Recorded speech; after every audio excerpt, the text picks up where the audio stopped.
정부가 은행을 통해 제공하는 주택담보대출, 이른바 적격대출이 연초부터 빠른 속도로 소진되고 있습니다. 특히 올해는 한도가 지난해보다 1조 원가량 줄어서 체감 문턱이 더 높아질 거란 전망이 나옵니다. 김보미 기자입니다. 적격대출은 9억 원 이하 주택에 대해 고정금리로 최장 40년 동안 원리금을 갚아나갈 수 있는 주택담보대출을 말합니다. 별다른 소득 제한이 없고 집값 기준도 다른 정책 상품들에 비해 높은 편이다 보니 매년 수요가 몰리는 상품 중 하나입니다. 올해는 우리은행에서 단 하루 만에 1월분 한도를 모두 소진했고, 이어서 NH농협은행이 1분기 한도 물량 접수를 마감했습니다. 하나와 SC제일, 경남, 부산, 제주, 수협은행 등에서 한도가 일부 남아있지만 역시 조기 소진될 가능성이 높다는 관측이 나옵니다. 기준금리 인상으로 대출금리가 빠르게 오르면서 올 들어 특히 적격대출에 대한 수요가 폭증하고 있는 겁니다. 실제로 금리 고정형 적격대출 금리는 이달 기준 연 3.4%로 시중은행의 고정형 주택담보대출 금리보다 최대 1.46%포인트 더 낮습니다. 하지만 적격대출 받기는 지난해보다 한층 더 어려워질 전망입니다. 대출 규제가 강화되면서 올해 한도 자체가 낮게 책정됐기 때문입니다. 주택금융공사가 올해 설정한 적격대출 한도는 약 7조 원으로 지난해보다 약 1조 원가량 줄었습니다. 1인당 한도가 최대 5억 원임을 감안할 때 적격대출을 받을 수 있는 사람이 지난해보다 약 2천 명가량 줄어든다는 의미입니다.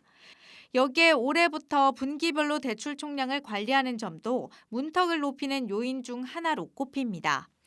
적격대출의 경우 주택금융공사가 채권을 양수하기 전까지는 각 은행의 가계대출 총량으로 잡히는데, 이 부분이 분기별로 총량을 관리해야 하는 은행으로서는 지난해보다 더 큰 부담으로 작용할 수 있는 겁니다. 금융권에서는 적격대출의 조기 소진 현상이 적어도 올해 상반기까지는 계속될 것이라며, 특히 신규 대출을 염두에 두고 있다면 분기 초를 노려야 한다는 조언이 나옵니다. 분기별로 대출 한도 관리를 한다고 하니까 분기 초에 대출을 좀 신청하시는 게 나을 것 같고요. 하반기에는 이제 DSR 기준을 강화한다고 하니까 가급적이면 상반기에 서둘러서 대출을 좀 받아 놓는 게. 규제가 더 강화되기 때문인데 7월부터는 총 대출액 1억 원만 넘어서도 DSR 적용 대상에 포함됩니다. 한국경제TV 김보미입니다. 국내 보험사들의 자산 건전성이 지난 하반기부터 나빠지고 있는 것으로 나타났습니다. 금리 인상과 주가 하락에 영향을 받은 건데, 여기에 당장 내년부터는 새 국제 회계 기준까지 도입이 되면서 보험사들의 자본 확충이 시급해질 것으로 보입니다. 장슬기 기자가 보도합니다. 올해 9월 말 기준 보험사들의 지급 여력 비율이 전분기보다 6.4%포인트 하락했습니다. 지급 여력 비율은 보험사들의 가용 자본을 요구 자본으로 나눈 값으로 보험금을 잘 지급할 수 있는지를 따지는 건전성 지표입니다. 금융당국은 보험사들이 보험금 지급 의무를 이행할 수 있도록 이 비율이 150%를 넘도록 권고하고 있습니다. 현재 손해보험사 중 지급 여력 비율이 가장 낮은 곳은 MG손해보험으로 권고 수준에 못 미쳤고, DB생명과 하나생명, 흥국화재가 업계에서 낮은 수준을 나타냈습니다.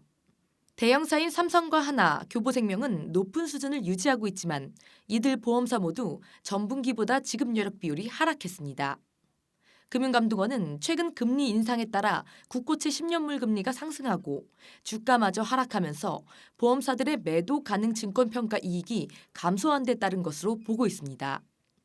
문제는 올해 추가 금리 인상이 점쳐지고 있는 데다 내년부터 적용되는 새 국제회계 기준에 따라 보험사들의 건전성이 더욱 악화될 수 있다는 점입니다.